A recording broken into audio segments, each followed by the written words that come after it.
ሰላም እንደምናችሁ እንኳን ደህና መጣችሁ በድጋሚ ባለፈው ቪዲዮ ስለ ስኳር በሽታ መሰረታዊ ግንዛቤ በሚል ዝግጅት አንድ ፕሮግራም አቅርቤ ነበር።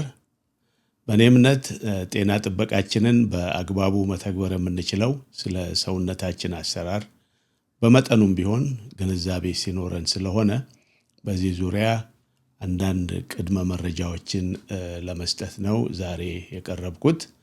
ትኩረቴም ስለ ሰውነት አካል ሲሆን የሰውነት አካላችንን በከተማ ማለት በአንድ ዘመናዊ ከተማ መስለን እንድንመለከተው ጋብዛለሁ።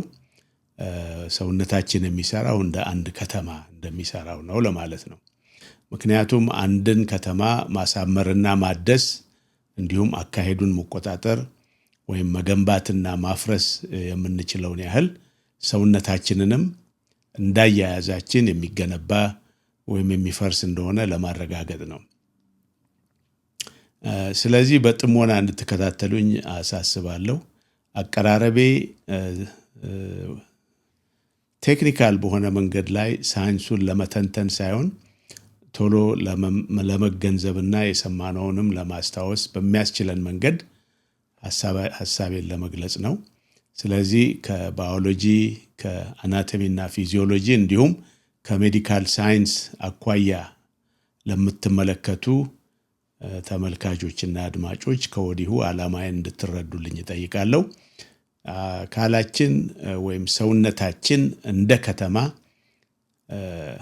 በቆዳችን ተሸፍኖ ስላለ አናየውም እንጂ በአይናችን የማይታየን ግንባታ በውስጡ ይከናወናል። ሁልጊዜ ከተማ ውስጥ ሰማይ ጠቀስ ፎቆች እንዳሉ ሁሉ ሰውነታችንም ውስጥ እኛም ማናያቸው ሰማይ ጠቀስ ፎቅ የሚመሳሰሉ ህንፃዎች ያሉበት የትልቅ ከተማ ግርግር እንዳለ ሁሉ የሰውነታችንም አካላት አንድ ሜትሮፖሊታዊ ከተማ ወይም ደግሞ ብዙ ትንንሽ ከተሞችን በዙሪያው የያዘ እንደ አንድ ትልቅ ከተማ ያህል ይጨሳል ማለት እንችላለን፣ ይንቀጠቀጣል ማለት እንችላለን እና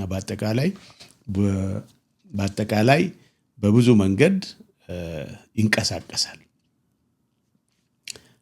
ይሄ እንቅስቃሴ ደግሞ ጭራሽ የፈለገ ነገር ቢፈጠር እንኳን ፈጽሞ እንቅልፉን ስለማይተኛ የሚቆም እንቅስቃሴ አይደለም። የአካላት ክፍሎቻችን በትልቅ የከተማ የሙዚቃ ኦርኬስትራ ሲምፎኒ ምናምን እንዳለ ሁሉ ሰውነታችንም በአንድነት በአንድ ድምጽ እና ቅንብር አካሎቻችን በሙሉ እየተደማመጡ ስራቸውን የሚያከናውኑበት ሁኔታ ነው ያለው። ለምሳሌ በጧት ጎህ ሲቀድ አንጎላችንና አእምሯችን ልክ እንደ ማዘጋጃ ቤት የመቆጣጠሪያ ጣቢያ እንዳለው ሁሉ የከተማውን አዳራሽ ያዘጋጃል ለስራ ለመሰማራት ማለት ነው። የትራፊክ መብራቶችን ይወቅራል፣ የትዕዛዝና የፖሊሲ መብራቶችን ያስተባብራል። በነርቭ ኮሪደሮች በኩል እንደ ማዘዣ ያሉ የአቅጣጫ ምልክቶችን ያዘጋጃል። ይህ በእንዲህ እንዳለ ደግሞ ልባችን ለከተማው ጎዳናዎች ለህይወት መንገዶች ብዙ ቧንቧዎች ያሉት ሞተሩን በማስቀጠል አስፈላጊው ለሰውነታችን አስፈላጊ የሆነ ፈሳሽ በአግባቡ እንዲረጭ ያደርጋል። የኃይል ማመንጫ ጣቢያዎችንም አስቸኳይነት በተሞላበት ቅንብር እንዲካሄድ ያደርጋል። ልባችን ደም ወሳጅ ቧንቧዎች አሉ። በሌላ በኩል ደግሞ ደም የሚመልሱ ወደ ልብ ቧንቧዎች አሉ። ልክ እንደ ምድር ውስጥ ባቡር ዋሻዎች እነዚህ ተዘርግተው ባሉበት ሁኔታ ቀያይ ተሳፋሪዎችን ማለትም ደምን እንደሚያጓጉዙ ልዩ መኪናዎች ኦክሲጅንን አየርን ማለት ነው፣ አልሚ ምግቦችን፣ ቫይታሚን፣ ፕሮቲን ሁሉ በቃ ለሰውነታችን የሚጠቅሙ ነገሮችን በማዘዋወር ተስፋ በሚሰጥ አስተማማኝነት ማንንም ሳያደናብሩ ድምጽ ሳይሰጡ በሹክሹክታ ያከናውናሉ። ሳምባዎቻችን ደግሞ እንደ መናፈሻዎችና እንደ ግሪን ቤልት አረንጓዴ ቀበቶች እንደሚባሉት ናቸው።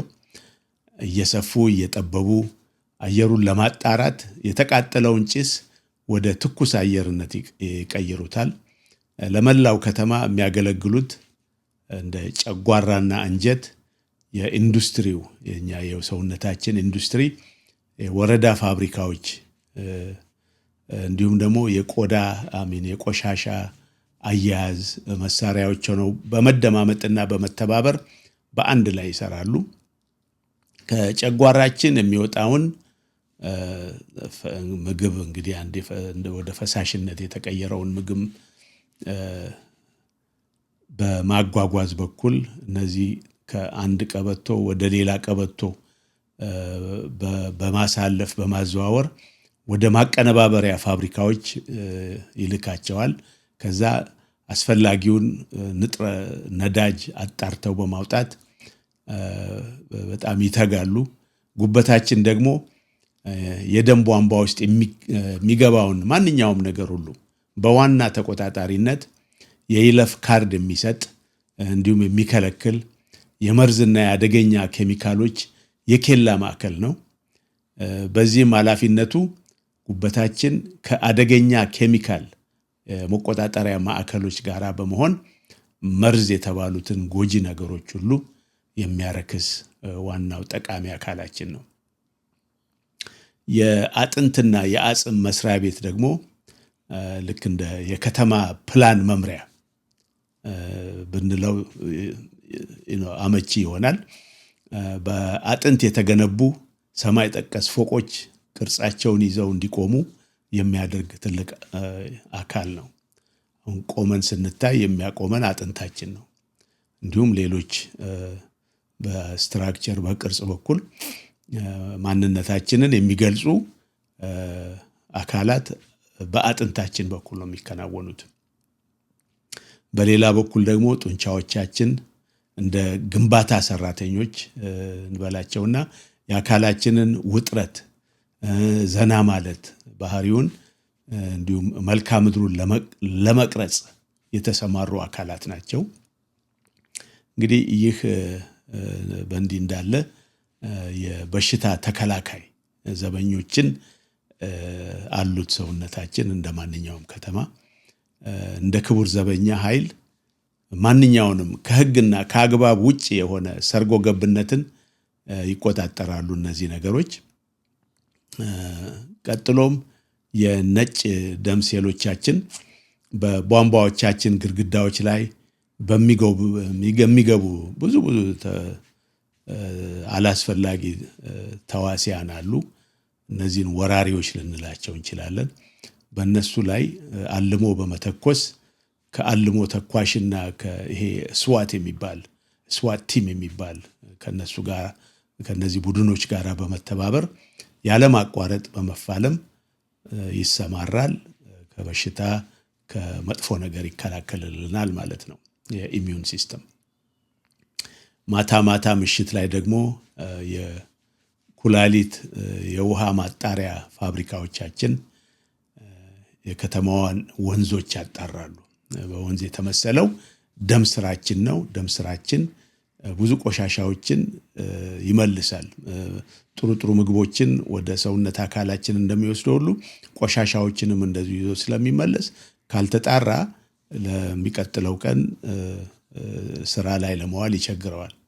እነዚህ ኤሌክትሮላይት የሚባሉ ጨው የሚመስሉ በባህሪያቸው ኬሚካሎች አሉ። እነሱን እንደ ስራ አስፈጻሚ ቦርድ ብናያቸው ጨው ሲበዛ እየቀነሱ ጨው ሲያንስ እየጨመሩ። እንግዲህ ጨው ስል ብዙ ነገሮች አሉ መስተካከል የሚገባቸው ዝርዝሩ ላይ ባንገባም ሲበዛ የሚጨምር ሲበዛ የሚቀንስ ሲያንስ የሚጨምር ኬሚካል ማስተካከያ ነው ብለን መውሰድ እንችላለን። እና ይሄንን በማጣጣም በኩል ውጣ ውረድ በሌለበት ፐርፌክት የሆነ አሰራር በየቀኑ በየደቂቃው በየሰዓቱ ያከናውልልናል ማለት ነው። ቆዳችን ደግሞ ቆዳ ከሰውነታችን ትልቁ ኦርጋን አካል ነው። የተንጣለለ የመሰረተ ልማት ጥገና ክፍል ልንለው እንችላለን። የእግረኛ መሄጃ መስመሮችን፣ የተሰነጣጠቁ መንገዶችን እና የመሳሰሉትን የማስተካከል ስራ በማከናወን እንዲሁም ደግሞ በሽታ የሚያመጡ ተዋሲያን ብዙዎቹ በቆዳችን በኩል የሚገቡ ስላሉ እነሱን ያለማቋረጥ እየገፈተረ ይጥላቸዋል።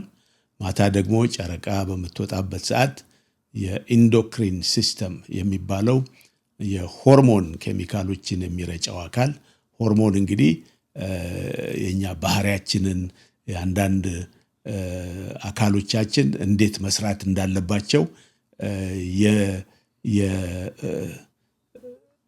እንትን የሚሰጥ ኢንስትራክሽን የሚሰጥ መመሪያ የሚሰጥ የኬሚካል ሲስተም ነው። ልክ በጽሁፍና በቴክስት መልእክት እንደሚሰጠው ሁሉ አንዴ ብልጭ አንዴ ድርግም እያለ ሆርሞኖቻችን እንደ ትጉ ተላላኪዎች የደም ስሮቻችንን መንገዶች በመጠቀም እንደ ልብ እንዲዘዋወሩ የሚረዱ ማስታወሻዎችን፣ ትዕዛዞችን በርቀት ላሉ አካሎቻችን ያደርሳሉ። ለምሳሌ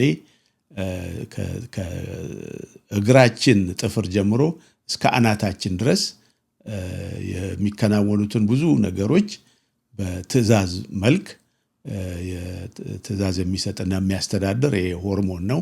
ሆርሞኖች ደግሞ በልዩ ልዩ አካላት ይረጫሉ፣ ይፈጠራሉ። ስራቸው እንግዲህ በሪሞት ኮንትሮል ትዕዛዝ መስጠት ነው ማለት እንችላለን። እና ምን ይላል? ለምሳሌ አንዴ ቀስ በሉ ይላል፣ አንዴ ደግሞ ፍጠኑ ይላል፣ አንዴ ደግሞ ለነገ የዛሬውን ትታችሁ ለነገ ተዘጋጁ እያለ መልእክቱን ያለ መሰልቸት ያስተላልፋል። እንግዲህ ሆርሞን በጣም አስፈላጊ ነገር ነው። ለምሳሌ ሰው ልጅ ሲያድግ ከልጅነት ጀምሮ እንዲያድግ ቁመቱ እንዲጨምር ሴቶችንም ወንዶችንም ለምሳሌ ድምፅ ጎርነን ማለት ነው። አንዳንድ እንደዚሁ በአካሎቻችን ላይ የሚታዩትን ለውጦች ጊዜያቸውን ጠብቆ የሚያመጣው የሰውነታችን አካልና አዛዥ ሆርሞን ይባላል። ቅድም እንዳልኩት እነሱን የሚፈጥሩ እጢዎች አሉ። እነሱ ውስጥ አልገባም። አሁን ግን ይሄ በሪሞት ኮንትሮል በቃ ትዕዛዝ በደማችን ውስጥ ኬሚካሎቹን እያዘዋወረ እነዚህ ነገሮች እንዲከናወኑ ያደርጋል። በአንጻሩ ደግሞ በዚህ ሁሉ የተቀነባበረ ድርጊት ውስጥ ሲጠመድ ሰውነታችን ኃይለኛ ከተማ ሊመስለን ይችላል።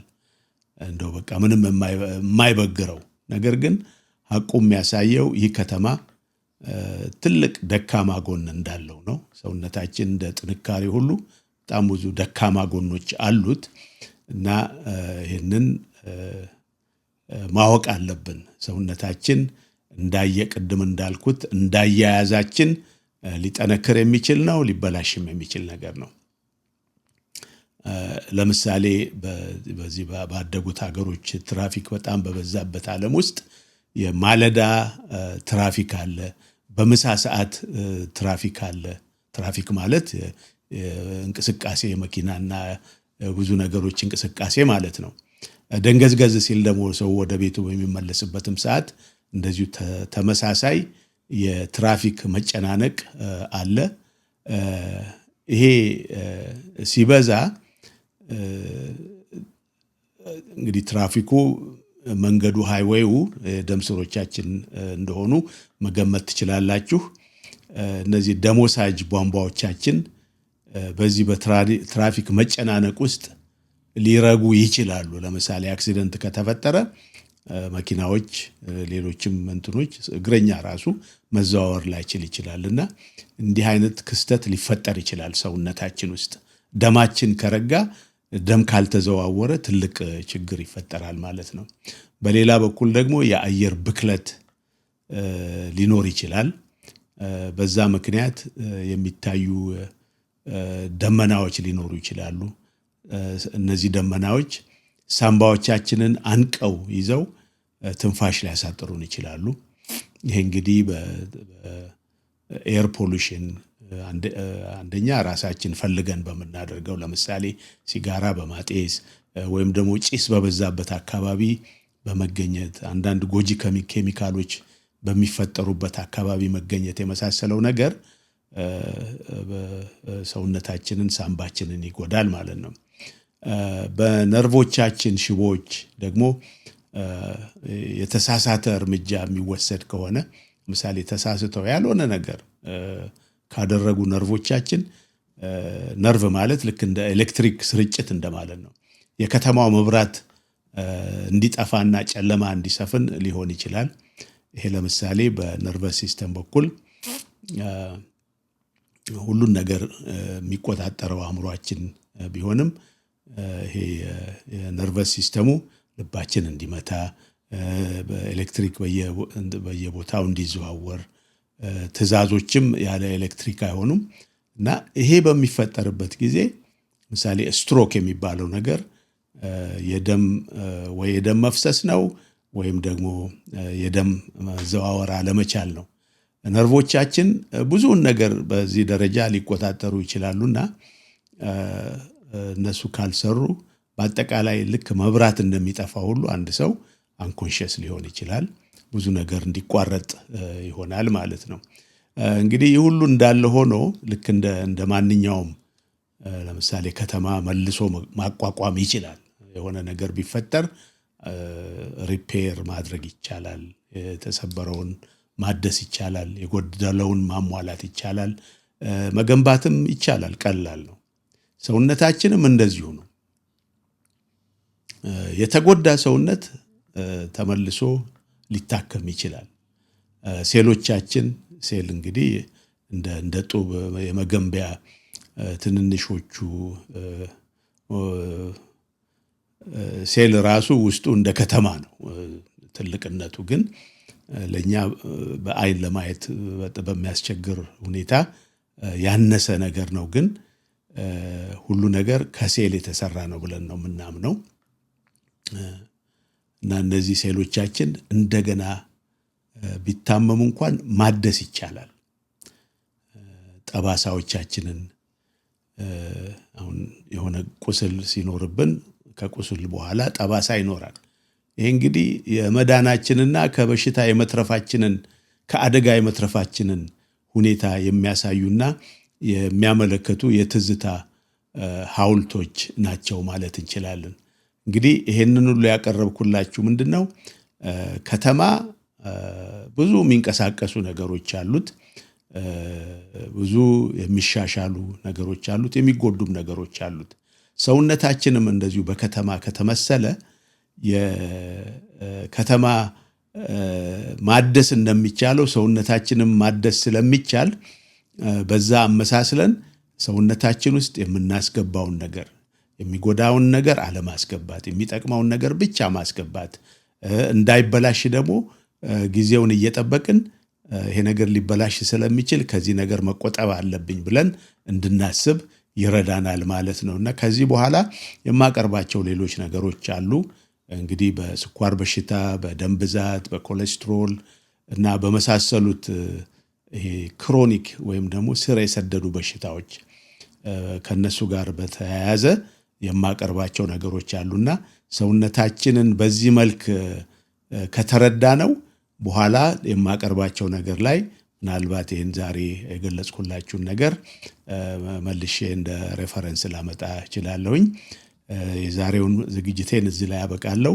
ስላዳመጣችሁኝ አመሰግናለሁ። ይልማ ነኝ።